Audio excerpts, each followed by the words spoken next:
Bonjour à tous, je suis ravie de vous retrouver aujourd'hui pour une nouvelle vidéo.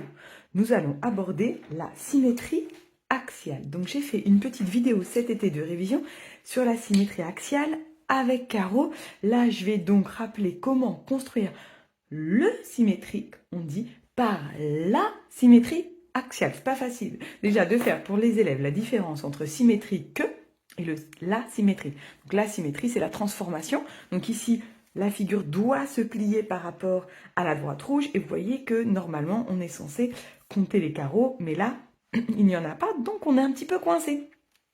Et donc je vais vous montrer rapidement comment faire. On aura besoin d'un crayon, donc normalement un crayon de papier, mais là je suis pas sûre qu'on voit bien en vidéo, donc je vais prendre un crayon bleu, mais surtout il faut savoir qu'en géométrie c'est le crayon de papier.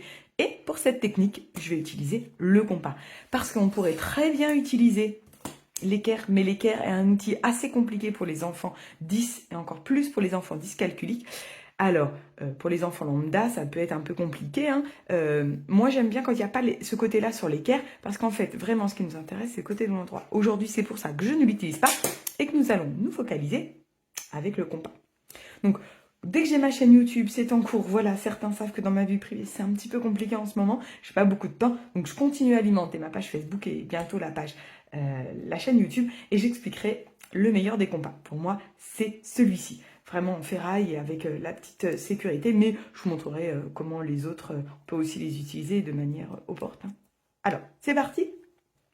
Le crayon, le compas, et puis bien évidemment une règle ici à la fin pour tracer. Tous les traits doivent être tracés à la règle. Donc, premièrement, hop, on prend le crayon et on fait 2 traits au hasard. C'est vraiment au hasard. J'ai pas choisi du tout les endroits, je n'ai rien mesuré. Je répète, c'est vraiment du hasard. Deuxième chose, pour éviter de me perdre, je conseille aux enfants de noter les sommets. Et je conseille également, mais tout cela, c'est vraiment des conseils. Tout ce que je dis, ce n'est pas vraiment d'une obligation. C'est pour alléger la charge mentale des enfants, pour aller plus vite. On note dans l'ordre alphabétique. C'est pas obligé. Ou alors dans l'ordre d'un prénom aussi. On peut aussi noter leur prénom. Je vais utiliser l'ordre alphabétique. A, B, C, D et E. Et donc les symétriques s'appelleront A', B', C', D', E'. Tous avec une apostrophe. Voilà. Et donc, comment utiliser maintenant le compas et faire le symétrique? Donc, je pique sur ma première marque et je vais commencer par A. Et je mets ma mine de crayon de papier sur A. Le A, vous voyez, il va être à peu près par là. Donc, je fais un arc de cercle par ici. Je pique sur l'autre marque et je termine le point. Donc, je mets mon crayon de papier en A et je viens faire un autre arc de cercle qui vient couper le premier. Et voilà, le point A' est ici. Vous voyez, pour les enfants dyspraxiques, il faut vraiment utiliser GeoGebra, parce que là, c'est un petit peu compliqué, les pauvres points. Je recommence avec B. Je pique sur la marque. Je mets le crayon de papier en B. Je fais l'arc de cercle, donc le B va être à peu près par ici. Si les élèves ne savent pas où va se situer le symétrique, eh bien, c'est pas grave, ils font de grands arcs de cercle. Je pique sur l'autre marque, je mets le crayon de papier en B, et je viens faire un deuxième arc qui vient couper le premier. Ça y est, GB'. Allez, je vous montre une troisième fois. Je pique sur ma première marque. Hop, je mets le crayon de papier sur C et je fais l'arc de cercle. Je pique sur la deuxième marque. Je mets le crayon de papier ou la mine du compas. C'est ça, pas le crayon de papier, mais ça dépend le type de compas qu'on a. Et je viens faire un deuxième arc. Et surtout, je ne gomme pas mes traits de construction. Très, très important.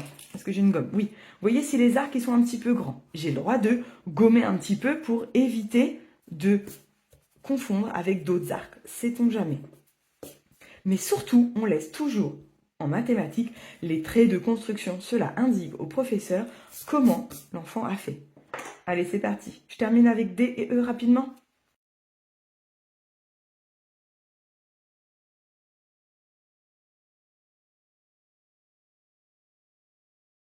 Et voilà, nous avons construit le symétrique de chaque point. Alors, c'est là pourquoi j'ai noté l'ordre alphabétique. Eh bien, pour le symétrique, eh bien, il suffit que je relie dans l'ordre alphabétique. A, B, C, D, E, et je reviens à A. Allez, c'est parti.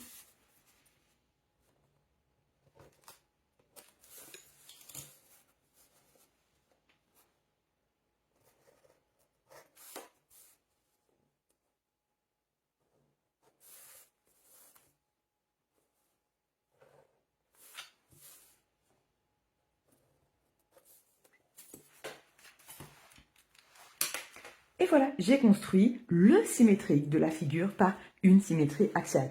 Et moi, ce que j'aime bien faire, parce que j'aime bien les couleurs, vraiment, je pense que tous ceux qui me suivent l'ont bien compris, j'aime bien, à la fin, à la toute fin, repasser la figure, voire même les figures en couleur. J'aime bien aussi faire l'autre. Allez, on peut le faire aussi, c'est sympa. La couleur, ça égaye un petit peu. Voilà. Et surtout, ça aide pour notre cerveau. Et voilà, cette fois, nous avons bien cette figure qui s'est pliée pour aller se mettre sur la deuxième. Notre cerveau le voit bien. Voilà, la vidéo est terminée. J'espère que cela a pu vous aider une fois de plus à comprendre comment faire le symétrique par une symétrie axiale.